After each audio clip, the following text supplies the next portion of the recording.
최근에 우리 아이들 본보이스 앙상블이 매달 세곡동에 있는 요양병원에 가서 공연을 하고 옵니다. 매달 공연을 짜서 간다는 게 굉장히 바쁘지만 굉장히 의미 있는 시간들로 다니고 있습니다. 그곳에 가면 어르신들이 휠체어를 타고, 저희 교회랑 공간이 크게 다르지 않습니다. 이만한 사이즈의 공간에 어른들이 간병인과 함께 오시는데, 그분들은 이렇게 추위에 약하셔서 늘 담요 같은 걸 덮고 오시고, 우리 아이들은 이제 더위와 싸우면서 공연을 하고 옵니다. 요양병원이라는 곳을 생각해 보면 대부분은 아마 그곳에서 이 땅의 삶을 마치시게 되실 것입니다. 죽음과 가장 가까운 곳에 계신 그분들에게 가장 파릇파릇한 우리 아이들의 방문이, 우리 아이들의 그 미소와 노래와 할 수 있는 모든 위로가 그분들에게 전달되기를 바라는 마음으로 다녀오고 있습니다. 사실 죽음이란 우리가 그렇게 자주 만나보고 싶지는 않잖아요. 매달 우리의 인생의 끝이 있구나, 저분들처럼 우리의 인생도 끝이 있구나를 마주한다는 것은 그렇게 유쾌하지만은 않을지도 모릅니다. 그런데 죽음을 기억하고 사는 삶에 축복이 있다는 것을 우리 돌봄의 가족들이 믿으시길 바랍니다. 아이들이 그 발걸음들 속에 분명히 배우는 것이 있을 것입니다. 돌봄교회 가족들이 가족 상이 있을 때, 장례가 있을 때 우리는 어쩔 수 없이도 그렇지만 더 의도적으로도 아이들을 데리고 그 장례식에 함께 가서 위로 예배를 드리고 옵니다. 죽음 넘어 영원한 삶에 대해 고민하는 것은 오히려 지금의 삶, 이 순간을 더 특별하게 만들어주고 또 많은 축복을 가져다 줍니다. 죽음이라는 것은 가장 큰 허무인데, 오늘 그것에 대해 복음은 무엇이라고 답하는지 말씀을 통해 나누고, 오히려 그 허무 때문에 복을 누릴 수 있다는 것의 의미가 무엇인지도 함께 생각해 보았으면 좋겠습니다. 우리 1절 말씀 함께 읽겠습니다. 1절 함께 읽겠습니다. 시작. 내가 마음을 다하여 이 모든 일을 궁구하며 살펴본즉 의인과 지혜자나 그들의 행하는 일이나 다 하나님의 손에 있으니 사랑을 받을는지 미움을 받을는지 사람이 알지 못하는 것은 모두 그 미래임이니라. 이 지혜자가 삶을 잘 들여다보니 미래가 불투명한 것입니다. 내일 일을 도무지 알 수가 없습니다. 우리는 이 불안을 해결하기 위해서 많은 것을 가지려고도 해보고 내 성을 쌓으려고도 해봅니다. 많은 것을 막 바꿔도 보고 많은 노력을 해보지만 아무리 노력해도 내일 일은 아무도 알 수가 없습니다. 그 예측 불가능함이 어디까지 가는가? 사랑을 받을지 미움을 받을지 알지 못한다고 말합니다. 하나님께 내가 사랑을 받을 수 있을까? 미움을 받게 될까? 사람에게도 마찬가지죠. 우리는 관계에 최선을 다하지만 이 관계가 어떻게 끝날지에 대한 두려움이 있을 때가 있습니다. 어떤 오해와 어떤 이해의 충돌이 일어나서 서로를 끝까지 지지해 줄 수 있을지 아닐지 살다 보니 그것조차도 내 손에 쥐어져 있지 않다라는 것을 깨닫게 될 때가 참 많이 있습니다. 그럴 땐 초조해지죠. 그런데 성경에서는 이 예측 불가능성에 이유가 있다고 가르쳐 줍니다. 주님이 언제 다시 오실지는 아무도 모를 것이라고 성경은 가르쳐 줍니다. 근데 이단은 그 날짜를 정해 주죠. 이때 오실 거예요. 그러나 성경은 그 날은 예수님도 모른다고 가르쳐 줍니다. 그리고 비유로 그 언제 무슨 일이 일어날지 모르는 그 밤이 도적같이 임할 거라고 말합니다. 그래서 신랑을 기다리는 10처녀의 비유 속에 그 중에 기름 준비된 자가 되어 신랑을 맞이하라고 가르쳐 줍니다. 즉 언제일지 모르는 것, 그 예측 불가능 성 속에서 우리가 깨어 있으라는 말을 성경은 가르쳐 줍니다. 언제일지 무슨 일일지 모르는 그날을 기다리라는 것입니다. 우리의 불확실성이 깨어 있게 하고 오늘에 근면하고 성실하게 만들어줍니다. 서로를 향해 겸손하게 대해줍니다. 어떻게 될지 모르는 이 관계 속에 겸손해야 합니다. 결혼하면 남자가 태도가 바뀐다고 여자들이 아쉬워할 때가 있죠. 남자들이 내 손에 쥐어졌다 생각하면 까불기 시작합니다. 우리는 이 관계가 어떻게 될지 모른다라는 그 불확실성 속에 서로를 더 존중하며 겸손하게 대해줄 수 있습니다. 더 소중하게 대해줄 수 있습니다. 그리고 오늘 이 시간이 다시 돌아오지 않을 것이라는 것을 깨달으면 이 시간의 의미가 더 깊어져 갑니다. 좀 더 살펴보겠습니다. 2절 3절입니다. 글씨가 작으니 제가 읽겠습니다. 모든 사람에게 임하는 모든 것이 일반이라 의인과 악인이며 선하고 깨끗한 자와 깨끗하지 않은 자며 제사를 드리는 자와 제사를 드리지 아니하는 자의 결국이 일반이니 선인과 죄인이며 맹세하는 자와 맹세하기를 무서워하는 자가 일반이로다. 모든 사람의 결국이 일반인 그것은 해 아래서 모든 일 중에 악한 것이니 곧 인생의 마음에 악이 가득하여 평생을 미친 마음을 품다가 후에는 죽은 자에게로 돌아가는 것이니라. 모든 사람의 일반이 결국이 일반이라고 말합니다. 모든 사람이 결론은 똑같다는 것입니다. 다 죽는다는 것이죠. 착하거나 못되거나 열심히 살거나 게으르거나 잘나거나 못나거나 가진 자나 못 가진 자나 사는 동안의 모습은 좀 달라 보일지 모르지만 결말은 다 똑같이 죽음입니다. 그런 말 하는 사람들이 있잖아요. 내려올 건데 못하러 산을 올라가. 어차피 죽을 건데 우리의 삶의 의미는 무엇입니까? 우리의 인생의 결국이 이 죽음을 피할 수 없다면 이 인생의 그 깊은 허물을 우리는 해결하기가 참 어렵습니다. 아무리 그럴듯하게 살아도, 아무리 머리를 써봐도, 아무리 도덕적으로 노력해봐도, 아무리 많은 것을 이 땅에서 즐기고 누려봐도 모든 것은 끝이 있습니다. 인생의 대부분은 불확실한 것 투성인데 다가올 죽음 하나만은 명확합니다. 오늘 말씀은 그 죽음을 받아들이지 못하는 우리 인생의 마음에 사는 동안은 악이 마음에 가득하고 평생을, 이 표현 참 놀랍지 않나요? 미친 마음을 품다가 결국엔 죽게 된다고 전도자는 말합니다. 인간의 한계를 부정하는 것은 악이고 미친 마음입니다.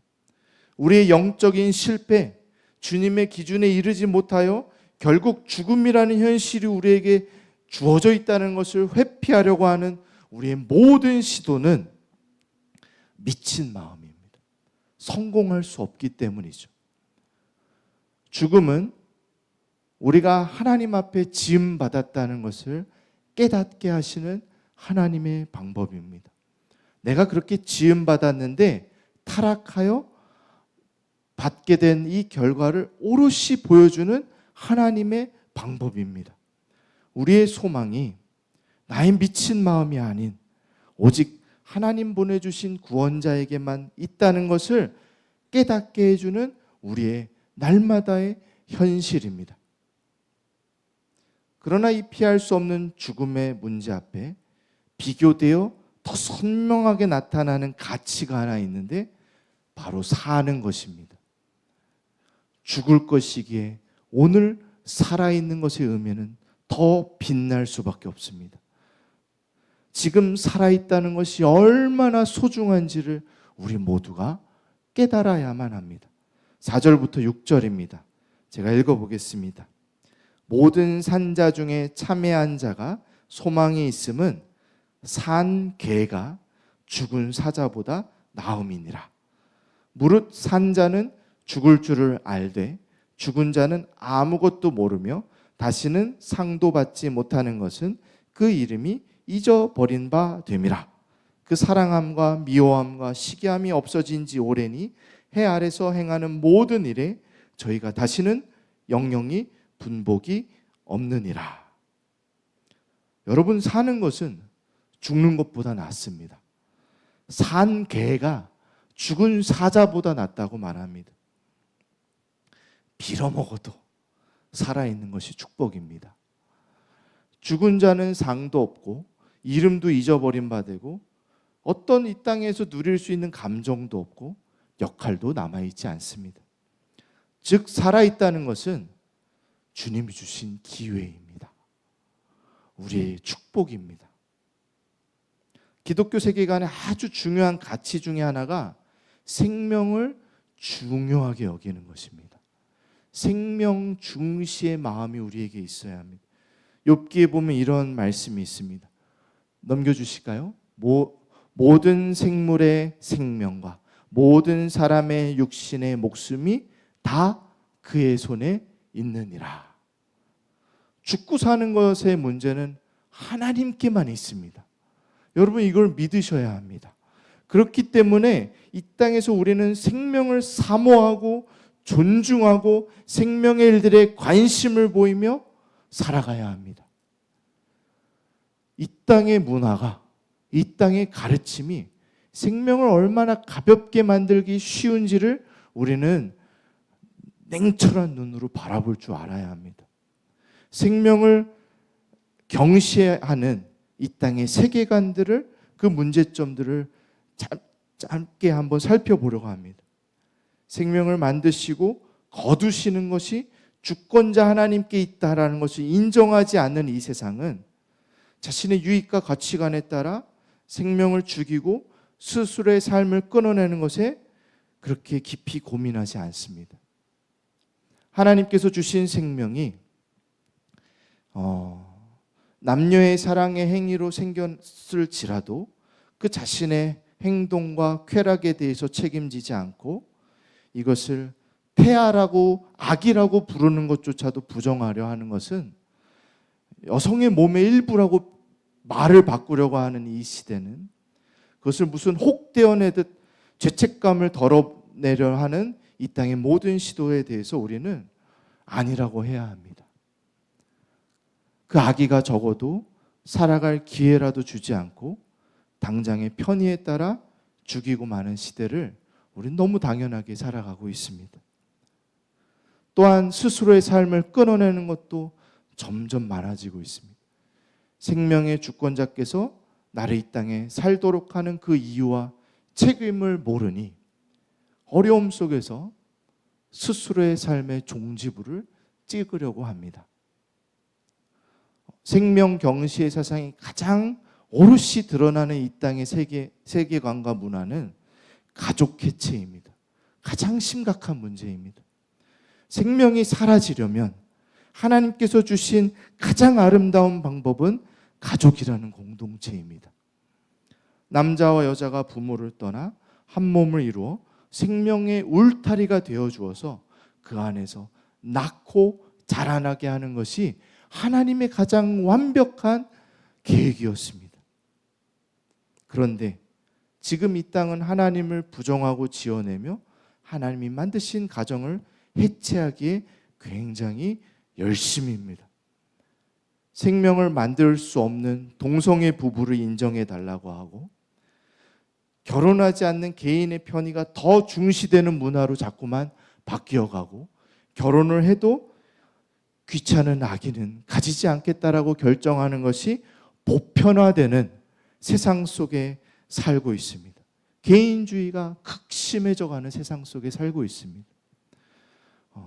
얼마 전에도 한번 나누었지만 부모라는 말을 지어내려고 하는 시도가 자꾸만 눈에 띕니다. 가족의 해체는 생명을 멀리할 수 있는 가장 확실한 방법입니다. 성경의 가치관을 따르는 우리들은 이 세상의 문화와 가르침에 대해 민감해야 합니다. 아, 지금 저놈들이 또 이상한 짓을 하는구나. 희한하게 지금 논리를 펼치고 있구나. 이상한 가치관을 우리에게 주입하고 있구나. 반성경적인 내용들에 대해서 아니라고 우리 먼저 외칠 줄 알아야 합니다. 살아있다는 것은 하나님이 주신 놀라운 선물이며 하나님의 주권 아래에 있는 것입니다.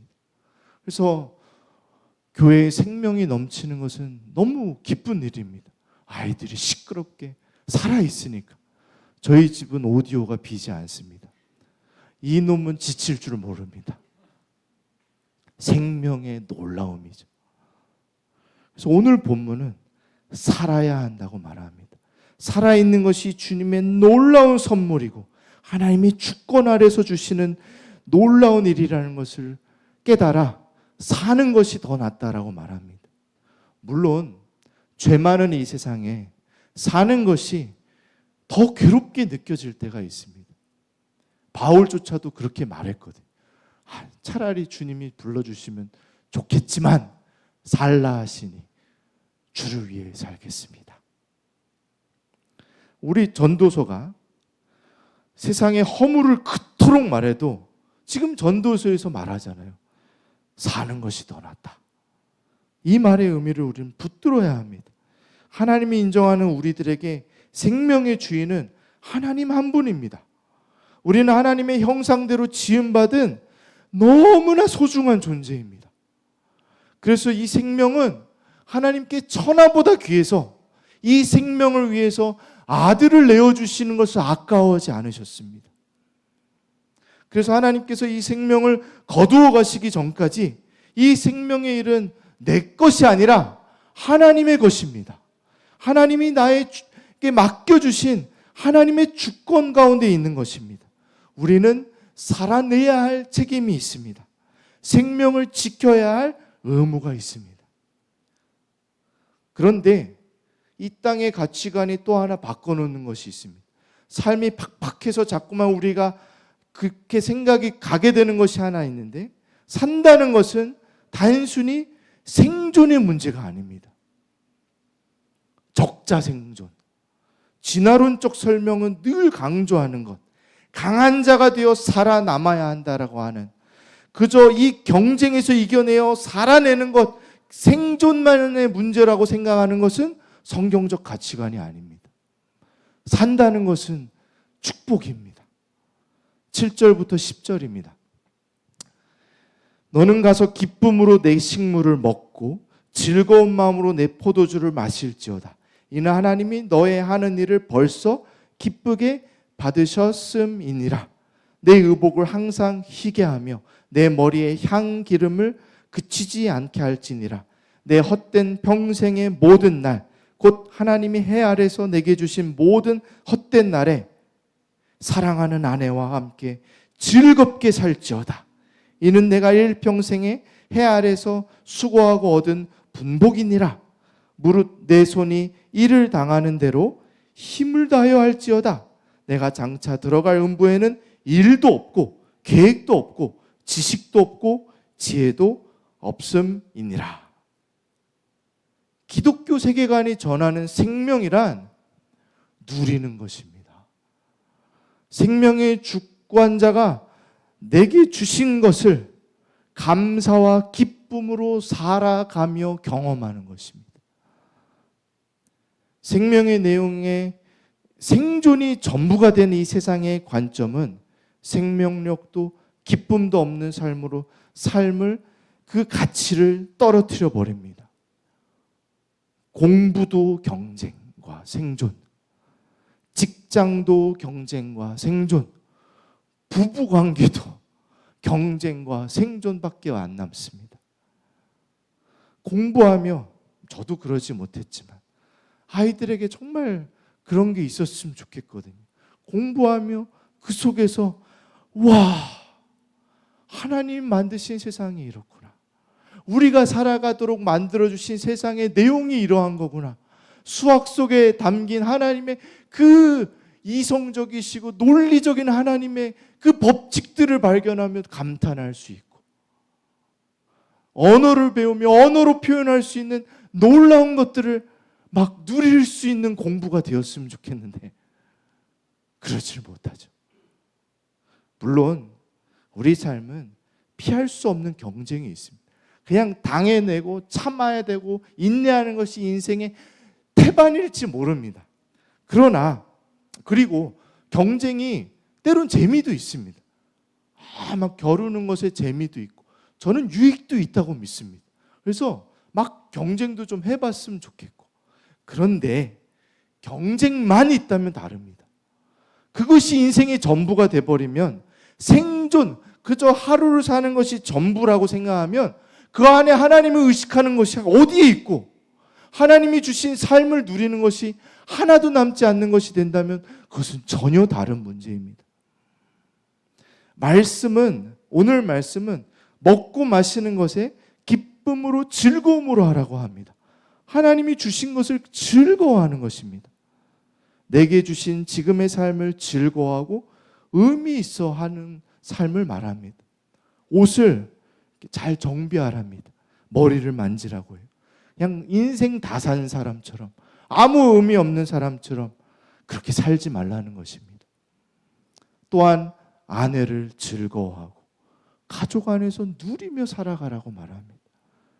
심지어 직장도, 일하는 것도 그 안에서 기쁨과 즐거움과 의미를 찾아내라고 말하는 것입니다.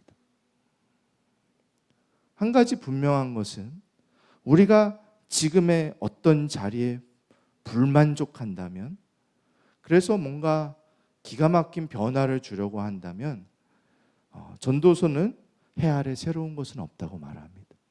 변화가 잘못됐다거나 새로운 것을 추구하는 게 잘못됐다는 것은 아닙니다.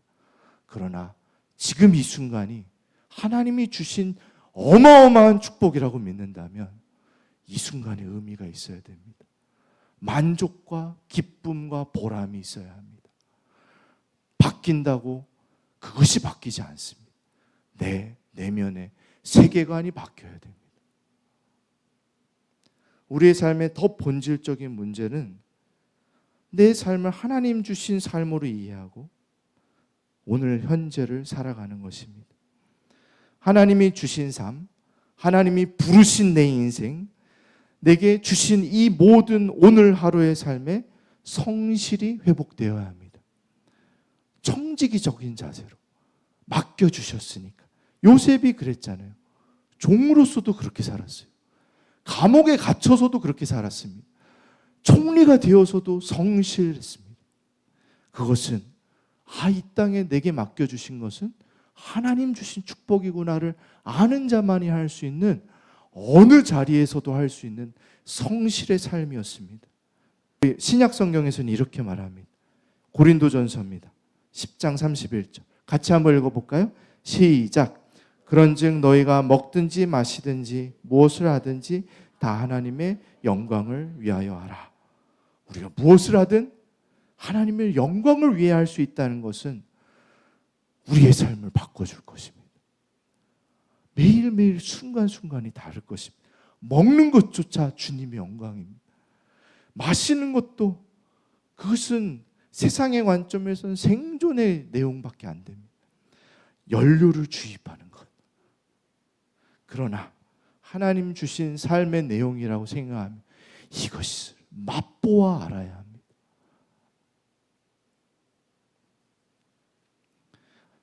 우리 돌봄의 가족들에게 매일의 생존과 경쟁의 삶이 펼쳐져 있다는 것을 잘 압니다.